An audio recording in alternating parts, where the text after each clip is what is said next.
This game was not about Curry, Draymond, and Jimmy. This game was about Podziemski. It was about Moody. It also became about Jonathan Kuminga. And I thought all three of those players, they were sensational tonight. I mean, this is what almost postseason basketball is all about. This is what the playoff push is coming down to. The Golden State Warriors find a way with rest not on their side, the tail end of a 2-week, 6-game road game trip, and they go into Crypto.com Arena, a place that has not been kind to them, against a team that has not been kind to them. And they beat the Los Angeles Lakers here on Thursday evening by a final score of 123-116. For the second consecutive game, this is the win of the year. And it is a massive win for the Golden State Warriors. A win of the season, and it's a sign of what time of year it is.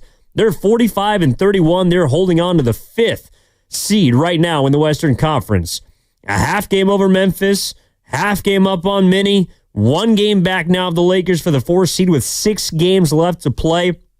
And essentially, 2 games back behind the 3 seed because they're 1 game in the loss column behind the number 3 seed Denver. And Friday, the Nuggets hold the tiebreaker, but this is basically what it's coming down to. The Warriors picking up wins when they need it most against the teams they need it most. 888-957-9570 is the number. Evan Giddings with you on Warriors wrap-up after a magnificent victory for the Golden State Warriors. An important one, not just from the standpoint of it's a big win against a big opponent. It keeps everyone else at bay. The Memphis Grizzlies won tonight on a Ja Morant buzzer beater at the horn against the Miami Heat. And to put things in perspective about just how close everything is right now in the West, Memphis, before that shot went in from Ja Morant, were in 8th. That singular shot has vaulted them 2 places into 6th. If the Warriors had lost tonight, they would be in 8th right now. Or pardon me, would be in 7th, right behind Memphis. I mean, they would have turned this thing around, and the Lakers would have been uncatchable. So the difference between a win and loss tonight is huge for the Warriors.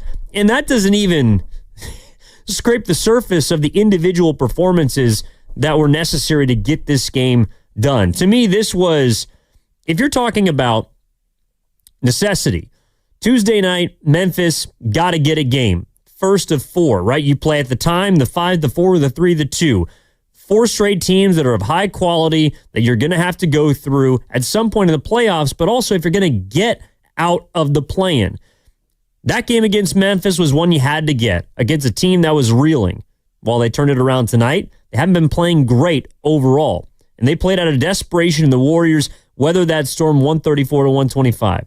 Tonight was a game that if you could get it, if you could dig deep and win, it does wonders not only for the standings, but I also think from this standpoint too, if you're looking at a playoff series and you're trying to figure out if the Warriors are a contending team or a team that has action, and you're trying to see, all right, well, how they could fare against this team in the first round, how they might be able to fare in a 7-game series against this group. This is a confidence-building win, the most as it pertains to the playoffs of the season. And the reason is, against Memphis, it was all about the big 3.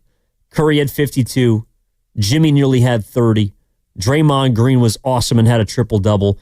And while all 3 of those players, primarily Curry and Draymond, made their contributions tonight was about the other players. It was about the role players. And if you're going to win a playoff series, forget championships. If you're going to win 4 out of 7 against a high-quality opponent, which we have now come to know are littered throughout the Western Conference, you need your role players to step up. And we did not see that in Memphis. I talked about this on Warriors Live. To me, this game was not about Curry, Draymond, and Jimmy. Well, Steph ended up with 37. He was awesome in the second half. This game was about Podziemski. It was about Moody. And once we got the green light before the game, it also became about Jonathan Kuminga. And I thought all 3 of those players, but primarily Pods and Kuminga, they were sensational tonight. In many ways, this was the best games of those 2 individuals' careers, Podziemski and Kuminga, given the stakes, given the roles that they are now being asked to play, and given the time of the year and the intensity and the pressure and the physicality and the taxing nature of these basketball games, for those two players, Brandon Podziemski and Jonathan Kuminga, to play the way that they did tonight, this is the best games of their young careers. Podziemski came out of the gates absolutely electric. 3 straight threes, none of them touched the rim. He was locked in from the jump. And considering, look, don't get me wrong, he made arguably the biggest play in the Memphis game at the time, which was the putback tip and the offensive rebound. But overall, he did not have a great game. Against Los Angeles, he was locked in from the start and was a big reason why the Warriors were able to jump out to a 13-point lead at half, because he had 22, 5 for 6 from downtown in the first half. And we'll get to some of the other players as well, but I really want to focus on Pods and Kuminga because to me, in many ways, those two players are the story. And in a lot of ways, because you know what you're going to get in the postseason on most nights from your big three, those are two players along with Moody. I would also throw Post, Buddy in there, but Buddy didn't play well tonight. Post was good in his first stint, didn't play as much in the second half. But if Podziemski and Kuminga and Moody give you the kind of level that we saw tonight, any three of them, and tonight it was Podziemski and Kuminga, if you get that level of play, you absolutely have an opportunity to win series because you cannot rely on Curry going for 52 every night. You cannot rely on a Draymond Green triple-double every night. You cannot rely on even Jimmy Butler, as we found tonight, was playing primarily through injury. He had the ankle injury against Memphis. He left for a large amount of time during the third quarter with a hand injury, according to Anthony Slater tonight, and ended up playing through it. But if Podziemski and Kuminga can give you that level of play, you are a team that absolutely has reason to believe that you can make some hay come postseason time. Because Pods with his 22 in the first half, 28 for the game.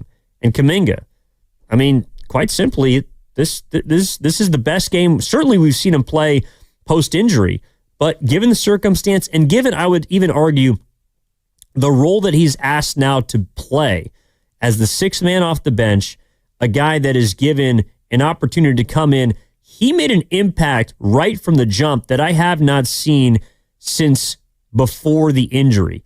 And that was when he was playing a lot of minutes, when he was getting 30, and he knew that he was going to have ample opportunity. That's not the case anymore. And we can have an argument or a conversation about how it's fair, foul, somewhere in the middle. The fact remains that Kuminga is coming off the bench for this basketball team, and so his minutes are going to waver. Tonight, he closed for the first time since he came back post-injury in a game that was close, that was in crunch time, that was against a quality opponent. And he deserved every single second of what he got tonight because he was energetic, aggressive, ferocious. I would argue more so immediately on the glass, rebounding the basketball, and in his on-ball defense. That is what jumped out to me immediately to begin this basketball game. I thought Kuminga, they put him at the top of the key. He basically picked up whoever crossed half court to start the basketball game in his first stint, and then he flied for not one, not two, but 4 rebounds. In his first 7 minutes, he was a +7. He was the Warriors' best player in that first quarter.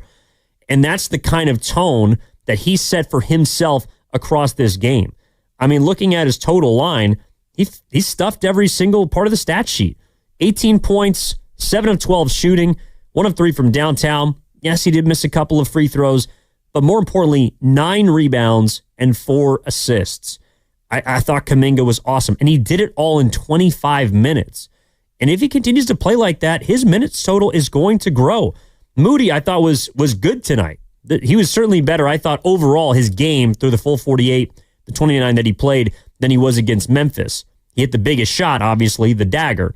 But overall, his game was better tonight. Knocked down 3 of 6, hit some open threes, had a dunk taken off the board in the first quarter when he posterized Austin Reeves, and J.J. Redick had a challenge. It's just to ruin everyone's night. But also, Moody had three assists. He was picking up Doncic, who, God, I just did not think played very well whatsoever. I thought he was awful tonight, Luka Doncic, compared to what he is capable of. And Moses Moody was a big reason for that because he was the one who drew the initial assignment. But those two players, again, this game to me, it was about the confidence-building performance of the young players. Curry, he's had 37 in big games. Yeah, he hasn't had it a whole lot at crypto, which is ironically also why I thought that he was going to crack his over-under tonight. That was our lock of the night, Curry over 25.5 points. But you know that Curry's going to give you big performances. You know Draymond is going to be able to make big defensive plays like he did in the fourth quarter with 2.5 left, picking up LeBron James, who was scorching hot in the second half, making him drive left, getting him in the air, and then forcing a turnover. And then, of course, made the last strip, the final steal on Luka Doncic in a game that was not exactly going the Warriors' way. It was seesawing back and forth, but after going up by 11, the Lakers hit a couple of big shots off of Warriors turnovers. They trim it to eventually down to 7. Doncic has the ball driving to the cup with a chance to make it a 5-point game. And Draymond rips him clean, puts the hands up, gives almost like a kind of mask or I don't know if it was a glove. Shout out Gary Payton type of hand gesture. But 2 DPOY level plays from Draymond. You know you can get that. And even Jimmy Butler, I would say tonight was about the resilience of Butler because he was clearly playing through pain. And as soon as he comes out in his first stint after going to the locker room with the hand injury, he hits a 3-pointer from the corner and hit another 3-pointer late in the shot clock in the fourth quarter. So I thought Jimmy, his game was about resilience. All 3 of those players, you have an idea of what you're going to get. You don't always know what you're going to get from Pods, what you're going to get from Moody, what you're going to get from Kuminga, from Post, from Buddy. The younger players, and more importantly, the role players. And tonight, they absolutely stepped up. I thought they all were sensational. And that's why it was a team victory. 123-116, the Warriors walk into Crypto.com Arena. They beat the Los Angeles Lakers on their home floor. A place, by the way, the Lakers only lost 8 times this year. They're 29-9 at home. And the Warriors, 29-10 now at home. And the Warriors beat them on their home floor.